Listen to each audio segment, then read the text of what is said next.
to another Spirituality Cafe. I'm your host here, Linda Christensen, and I have as my guests Catherine and Duane O'Kane.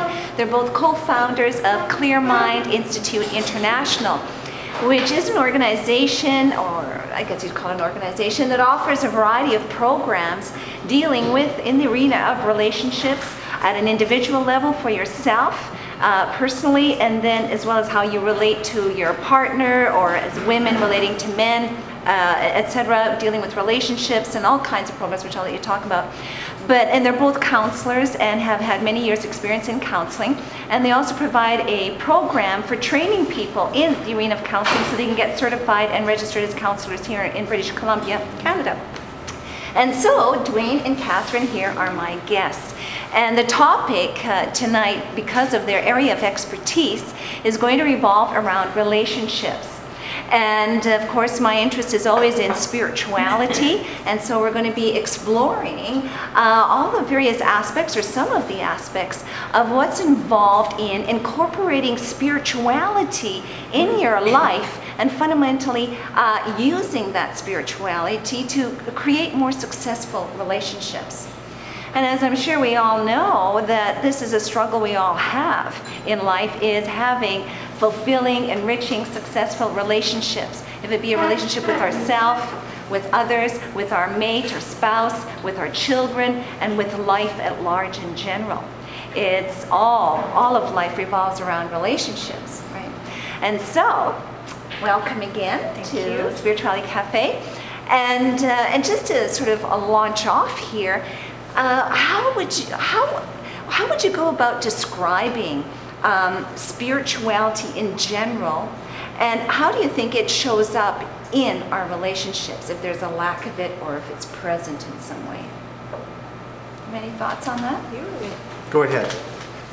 Well, spirituality in general, at least from my perspective, is a pretty broad category. A reporter once asked Einstein, what's the most important question to ever have an answer for? And his response was, is the universe a friendly place or not? Very broad category, and I think how you answer that question really determines how you walk through the world. If you believe it's a friendly universe, you're going to walk through the world, it's an adventure, you're going to be excited about your life. If you believe it's an unfriendly universe, you're going to walk around in fear, right? Defended, guarded, careful, cautious, strategic. So the biggest sense possible, that would be how I would define spirituality, is ultimately it's a friendly universe. But we're here on this planet, I think, learning that lesson. There aren't too many of us that just know that. Mm-hmm. And how spirituality fits into relationships. I don't think it's a question of whether or not you should have spirituality in relationships. The ultimate design of relationships actually is a spiritual one, and most people never realize that. And would you say, is that the reason why there's so much struggle about relationships? It's the lack of realizing that it really entails a spiritual process, a spiritual journey, that is at heart what's involved in developing and cultivating and establishing and creating, nurturing our relationships? I think particularly in our culture, because we have really lost our spiritual practice. And what we've done in our popular culture is turned romance into it. We have turned the seeking for the soulmate into everything. In essence, we start asking our partners to be God for us, and it's too much. It's too much. And so I think that we really need to pull back a little bit and understand relationship, particularly romantic relationship, is where we really work out how it is that we love and what love means to us, which is a spiritual thing. But it isn't God. Right. It's a path. So would you say, in terms of what you were just sort of saying here, is that probably the fundamental drive for us in relationship is seeking some sense of connection. Some sense of, finding that loving connection of somebody knowing you and being known and being loved and accepted for who you are.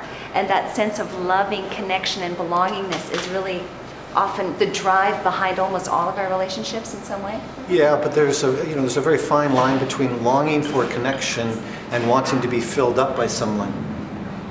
And we romanticize the idea of getting filled up by someone, thinking that it's longing for connection. But it's actually, and in that instance, we think we're in love, but we're actually in need. And how spirituality fits into that whole conundrum is, you know, in Eastern mysticism, the term soulmate, that's where it originated. It was in Eastern mysticism, and it wasn't a story about two people that just sailed off into the sunset together. It was actually it's a very turbulent relationship, a soulmate. And so it's supposed to be.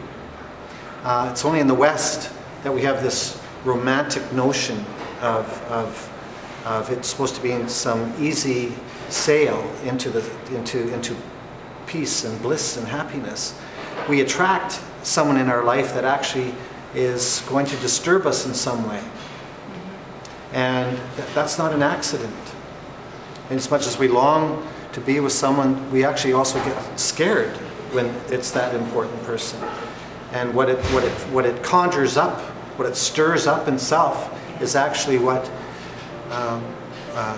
is the spiritual purpose of the relationship, because that's there for healing as opposed to being rescued from.